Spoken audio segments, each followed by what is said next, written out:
Let me show you my two new projects by Lori Holt that I'll be stitching in 2026.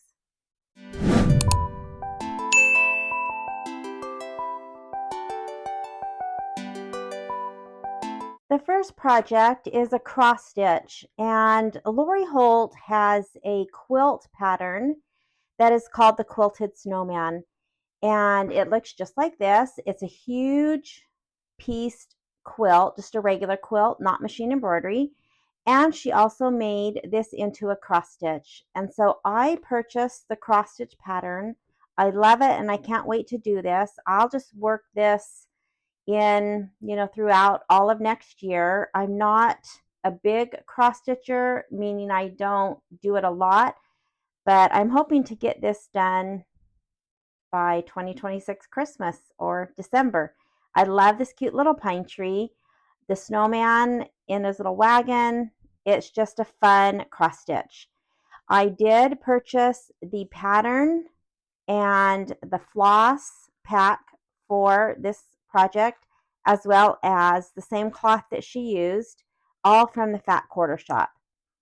And so this is the 25 count even weave, and so it's a little bit smaller than what I have been working on recently, just because it's been several years that I've cross stitched until I just did my little Halloween, the boys are back in town cross stitch.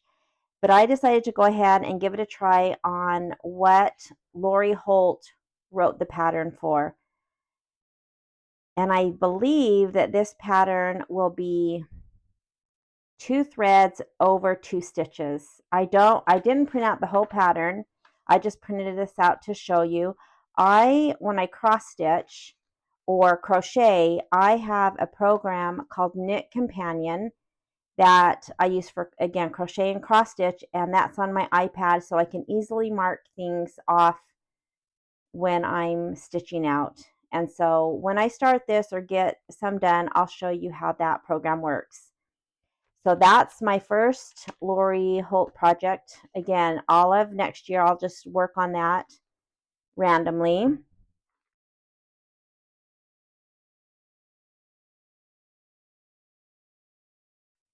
The next project is machine embroidery. It's another quilt, and I'm really excited about this. I just saw this, and I think Riley Blake is actually doing videos on all of the blocks right now, which is November 2025. And so you can actually go get this and see them stitching out the blocks. And it is the first that I have seen this pattern. Again, it is Lori Holt. I bought the machine embroidery pattern, the USB, from Fat Quarter Shop. And then I wasn't able to find the fabric that I wanted on Fat Quarter. I think they were sold out. So I found the background fabric, which looks a little washed out in the printout, but it's the background, essentially the sky fabric, is this kind of textured, grungy tan color. I found this on Etsy, and I also am using the Fat Quarter Prim fabric by Lori Holt. This is called the Prim Quilt, and so this is a fabric that goes along with this quilt. However, with that being said, just like the hometown quilt, I will not need very much of each of these fabrics. I will have a lot left over, and I'm just kind of building my stash. The hometown fabric and then this Prim fabric is the only fabric that I've gotten from Lori Holt, and so I'm kind of building my stash. You definitely do not need that much fabric. In the pattern, of course, she lets you know how much. There are a lot of fabrics, but you can see that in this fabric A, you only need a 5-inch square no matter what size you're doing. I think I'm going to do the wall size again, I'm going to hang it on my wall, and so I just want to use the smaller wall quilt, about the same size I'm doing my hometown quilt. But then you can see all of these are different fabrics again, but they only need 10 inches. So you definitely do not need to get a fat quarter. This, is a pretty sizable investment for this many fabrics. I think there's 42 fabrics, 42 fat quarters. So all of these fabrics, you would need a 10-inch and probably maybe even less for the wall quilt. Of course, you would need a little bit more if you're doing up to the throw quilt size. Then on this page of fabrics is, again, there's a lot of fabrics. Most 10 inches is all you'll need. There are a few, of course, that needs a little bit more.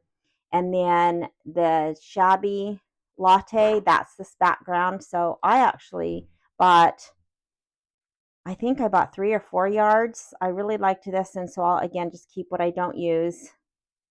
And then of course a backing. So this would also be a great stash buster since you don't need a lot of one fabric. But I just want to show you just how cute this is. Just again, it has lots of just fun blocks. It's got a fun kind of a border. This will be pieced. It's all done in the hoop. And that kind of looks like a little bit more, traditional quilting. Now, this, just like the hometown quilt, does not have any background quilting on the block itself. The directions call for doing the quilt, putting the whole top together just like a regular quilt top, and then sandwiching that with your batting and your backing, and then quilting it like a regular traditional quilt. I will not be doing that. I am going to be adding the background quilting to the blocks, although you can see there's really not a lot of extra room, and I probably really don't need to do that. And then I will be adding the quilting to the sashing and these quilted or these pieced blocks. So this is my next big project, along with my cross stitch project, as well as others throughout next year. But I thought I would give you an update on my newest Lori Holt projects.